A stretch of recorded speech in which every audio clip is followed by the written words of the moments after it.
Today in Warframe, we're going to be talking about the Duviri Paradox, the fact that anyone can play it, and let's be real, it's going to be Warframe's biggest update ever because of that fact. So let's just get right into it.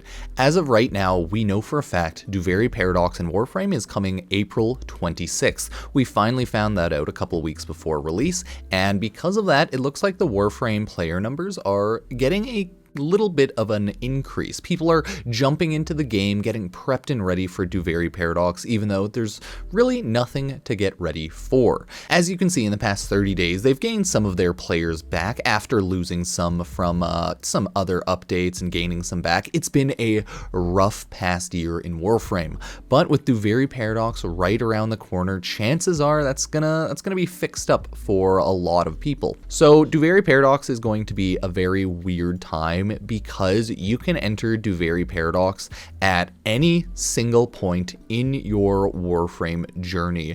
Warframe very specifically tweeted out, oh hey guys, you can, fun fact, play Duviri Paradox at any time. I think technically they released and said both paths converge. Whoa. New Tenno will be able to choose where to begin their Warframe journey. You can play in the Origin system, or you can play starting Duviri Paradox.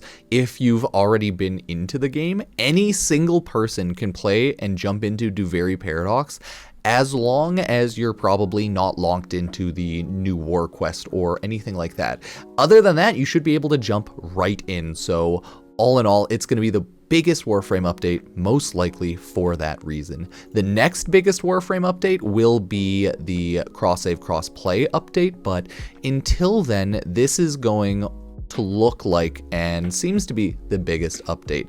So let's take a look and see what is actually going to come with the Duviri Paradox, taking a look at the Duviri Paradox landing page and everything like that. If you're wondering, most likely cinematic trailer and dev stream gameplay is in the background, so if you ever want to watch that, you can check it out on the Play Warframe channel, or hey, like my channel if you want to support the channel. Check out any other Warframe videos, Epic Games creator code Pupsker. After all, anything helps, so let's continue on. The paradox unfolds before you, a mad king, mysterious drifter, and a color-shifting unreality as sublime as it is, deadly combined in the latest edition of Warframe's ever-expanding universe, the Duviri Paradox. A landscape out of time and space. Whether you're just starting with Warframe or have been playing for years, Duviri Paradox will be available to all players. From the beginning of your journey, all Tenno can choose to begin at the ending and play the Duviri Paradox. Experience it for yourself this April on all platforms, and play through a brand new cinematic quest, a whole new space in the Origin system, and endless mission varieties, as well as loads of customization to your personalize your operator, drifter, and Warframe. Since we know Warframe's being added Duviri Paradox for literally everyone to play, chances are 90% of Duviri Paradox is going to be incredibly easy. It is not going to be a hard game mode. Like with most things in Warframe, it'll be a cakewalk for any player who's played for a while, has mods, or just has a general understanding of what they're doing. The reset is going to be the drifter gameplay itself, because it seems like we're starting fresh from there, but any Warframe or non-drifter gameplay for any veteran player, Duviri Paradox is going to be a cakewalk. There are 3 paths in Duviri Paradox if you didn't know. You can do story mode, you can do only Warframe gameplay mode, and then you can do regular Duviri Paradox mode. We'll have to fully see how that ends up looking by the end of it, but it's gonna be a weird game mode, and it seems like Warframe's taking a lot of risks and just kind of YOLOing this update out because of it, but I'm very curious to see how it all interacts, and if it actually bodes well and meshes well into Warframe as it is now, because I'll be streaming this on release. I imagine everyone's going to be playing it and watching and just checking it out, so who knows. The Drifter and the Mad King takes center stage. The Drifter is trapped in Duviri, suspended in a never-ending cycle of life, death, and rebirth for the entertainment of the Mad King, Dominus Thrax. When all hope feels lost, an unexpected arrival, the reappearance of friends both old and new, may finally spell the answers to escape the paradox. We know some of our friends, we already know we're going to be taking a look and saying hi to Stalker. We don't know how big of a role he may play, maybe nothing. We know we can choose and converge into other Warframes. We know we have Old Man Teshin, so there's a lot that people are talking about. Right now, a lot of people are theorizing that the Mad King is Rel. Ooh, because Mad King Rel would be a good counterpart in another paradox, right? And Rel, Mad King, etc. Sorry. Mad King has some like human body parts. So there's a lot people are theorizing, a lot of things, like this sweet picture. Battle King's Guards and the Orowyrm. Dominus Thrax has assembled an army of Dax warriors and a fearsome, massive Orowyrm that circles the skies to protect him from any threat. As the Drifter, you lack the power of a Warframe and must fight on your own to survive inside this landscape. Master new weapons and intrinsics unique to the Drifter to find an edge against the forces of the Mad King. I feel like the Drifter intrinsics are only ever going to take place in the Duviri Paradox, because Duviri Paradox, much like Railjack, seems to be another little content island. It seems to be a content island with way more stuff, but as Warframe does, it is another content island. Think Railjack, think the Plains of Eidolon, but different, right? As Warframe does, it continues on. The world evolves.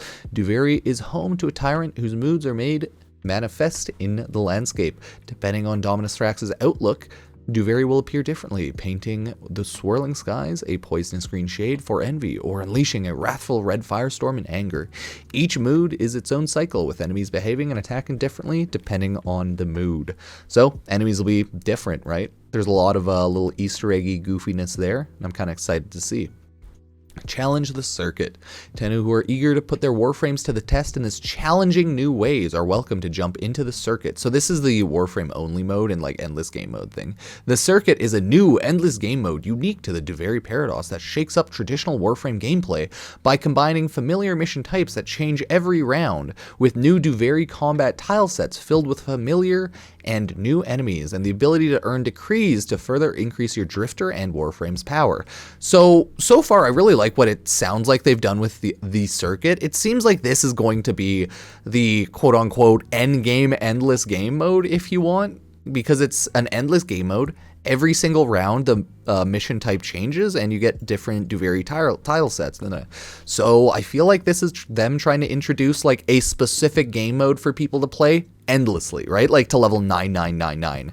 That being said, it's just another little Warframe gameplay area. So if you're a fan of that, hey, maybe this is where you can take your more endgame builds, but maybe not. This might just be another new little Warframe area to grind out, little node, kind of like Lua's Prey and all that jazz, right? Just a new mode that changes up every round. It'll either way be pretty cool and interesting, so I'm kind of curious, but, you know, more Warframe gameplay there. Another spiral is another chance to escape. Mount your Kaith. Traverse Duviri's fractal landscape, riding the Kaith and eventually taking to the skies. Customize your Kaith with different colors or alter its appearance with different tails or pedigrees that fit your Drifter's equestrian style. Very nice, very nice. Decrees and intrinsics. Complete your task and exploration of Duviri to choose from decrees that affect your gameplay for that visit to Duviri, right? This is their rogue-like gameplay element. Over time in Duviri, you can choose to upgrade your Drifter to increase your power level or provide additional utility like mobility bonuses. Intrinsics are carried forward between spirals to permanently grow your dominance of Duviri, allowing you to unlock Drifter melee stances or make permanent upgrades to help you in combat, riding, opportunity, and endurance. So yeah, and that's pretty much all they have right now. On the Warframe Duviri Paradox landing page. You can go check out the full dev stream. You can go check out the trailer, which were in the background. We talked about and have made videos on both of those before. So if any of it helped, as always, I do appreciate you being here, liking, subbing, checking out all the other social medias, and Epic Game Store creator code Pupsker. If you use it in Fortnite or any other game, of course it helps. So thank you all, and I will see you next time. Cheers.